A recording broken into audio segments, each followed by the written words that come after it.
The Strange Dr. Weird.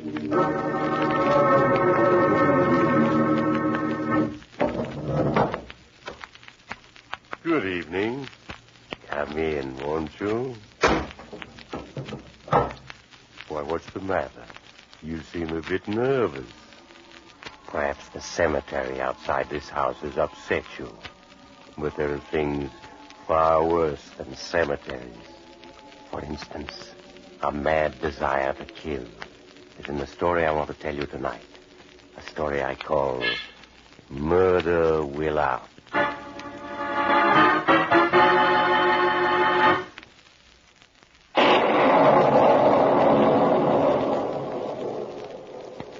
My story, Murder Will Out, begins in a large park of an eastern metropolis. It is late at night, and the park is all but deserted. Near a small underpass, a young man stands leaning against a tree, whistling softly. As he hears the approaching footsteps, he becomes tense. Good evening.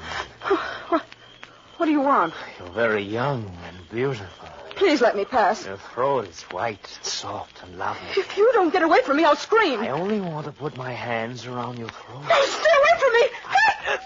Oh, that's it. Struggle. I like it when they struggle. But they never break my grip. I'm too strong.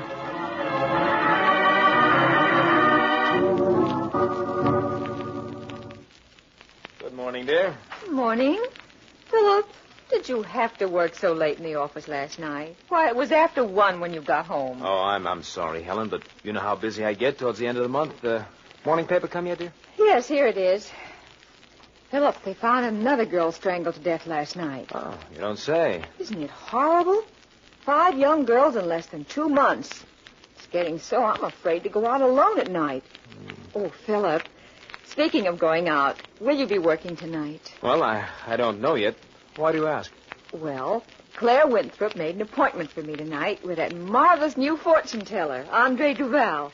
And I want you to go with me. Helen, you know what I think of fortune tellers. They're all a pack of frauds and charlatans. Oh, but Duval isn't a fraud, Philip. Oh. He's predicted some of the most amazing things that have come true. Helen, that's nonsense, pure nonsense. I tell you he's a fraud, just like the rest of them. All you're doing is wasting your time and money. Nevertheless, I want to try him. And I want you to go with me. Please, Philip. But I may have to work tonight. Well, my appointment with Duval isn't until 10 o'clock. Surely you can manage to meet me there by then. Well, all right, Helen. I'll be at Duval's tonight, and I'll prove to you that he's a fake, just like all fortune tellers.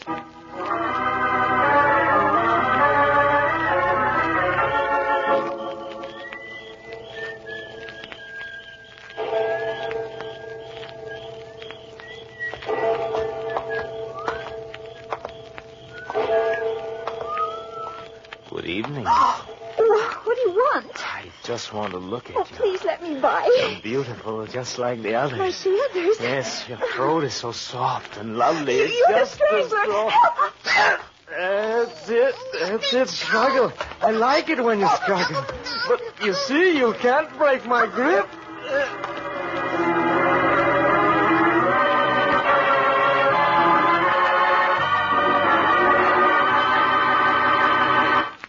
Old hat is an expression that means we've heard that one before. Old hat is also an article of clothing that too many men persist in wearing to the detriment of their personal appearance. We've said it so often. Perhaps you cling to that old misshapen piece of headgear because you think no new hat can be comfortable. Not so with an Atom. Because Atom hats come in a wide variety of sizes and shapes, you're assured of a comfortable fit. What's more, an Atom adds immeasurably to your appearance.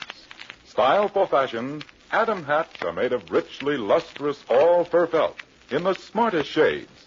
So toss away that tired old turban and buy a new Atom hat tomorrow. Now, we return to Dr. Weird.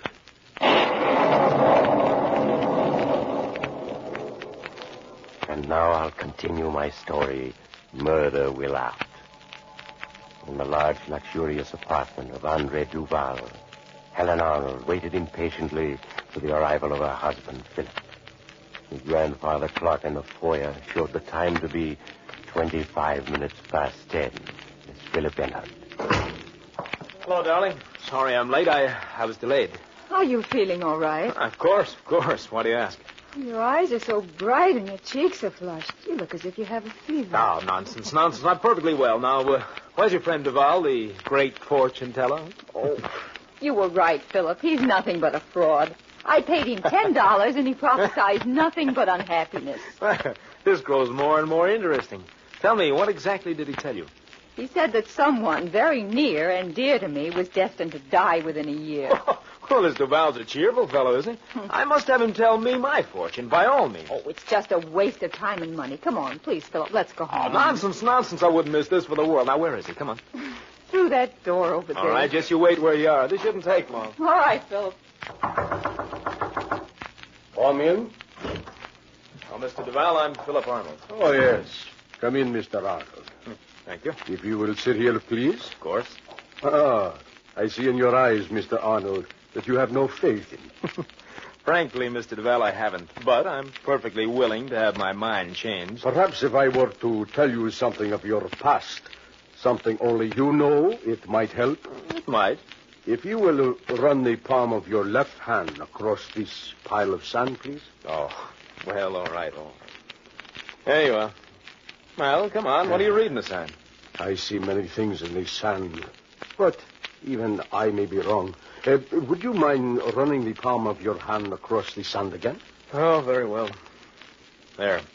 Oh, come on. Why do you keep staring at the sand like that? What do you see? The sands reveal a dark and tortured past. You have taken human lives. You're wrong. No, it is all here in the sands. You have murdered the innocent. Who are you? What's your game? Look, if you're trying to... You needn't be afraid, Mr. Arnold. Whatever I tell you will not be revealed to anyone else. How can I be sure of that? There is an old Chinese proverb. In the end, justice works itself out. What is meant to be will be. Nothing can change that which is ordained. You mean because you believe that, you wouldn't go to the police? Yes. I was a fool to get excited. What if you did go to the police? They wouldn't believe you anyway. Shall I read your future for you now? That is what you came for, no? My future? So. Well, all right, go ahead. Please to run the palm of your right hand across this pile of sand. Oh, very well. There. So. And what do you see? Oh, sometimes it is better not to know what the future holds. Well, whatever it is, I want to know. Now, come on, let's have it. As you wish. The sands are not altogether clear, but I can see that you are going to commit one more murder. And that when you do, you will be caught. Caught? Yes. You will be caught and executed. And nothing you can do will change it.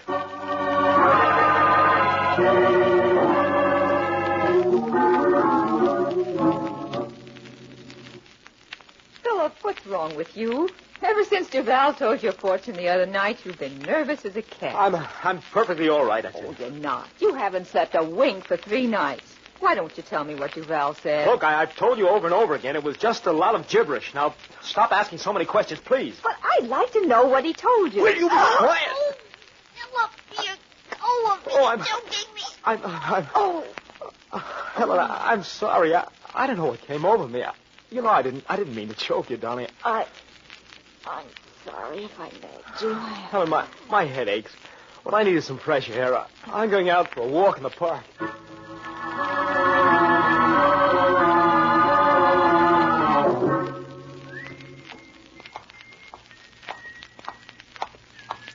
Good evening. Oh, you startled me. I'm sorry. What do you want? Please let me pass. You're so young. You have such a lovely white throat. You're the strangler. No, don't. Oh, such a lovely throat. You are going to commit one more murder. No. And when you do, you will be caught. No. Wait. She's gotten away. It's all Duval's fault. Yes, Duval.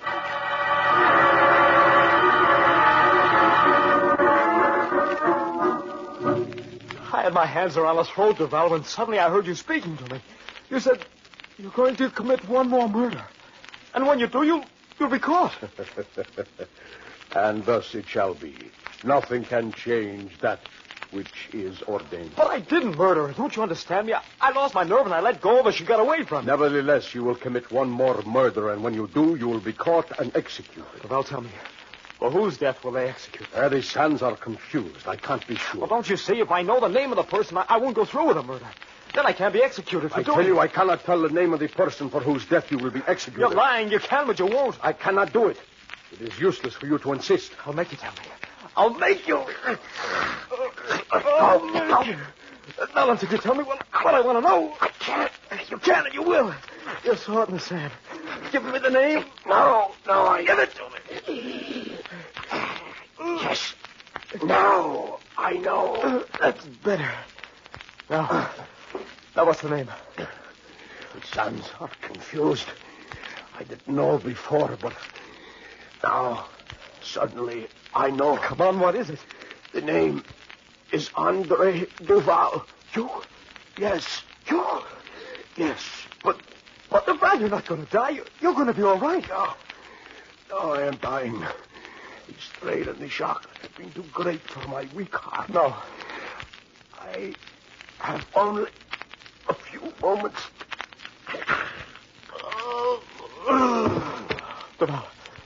Duval. He's dead. I've murdered him. What's going on in there? Open up! It's the police!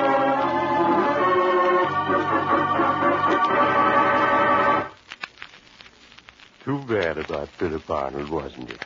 When he was sentenced to death for Duval's murder, his friends were all mystified because he didn't appeal his case.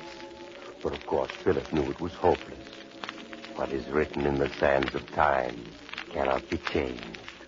And sure enough, bright and early one morning, they did hang him. Oh, by the way, if you know any fortune tellers, you might be wise to give them a wide berth. If you don't, you too might... Oh, you have to go? Perhaps you'll drop in on me again soon. Just look for the house on the other side of the cemetery. The house of Dr. Weir.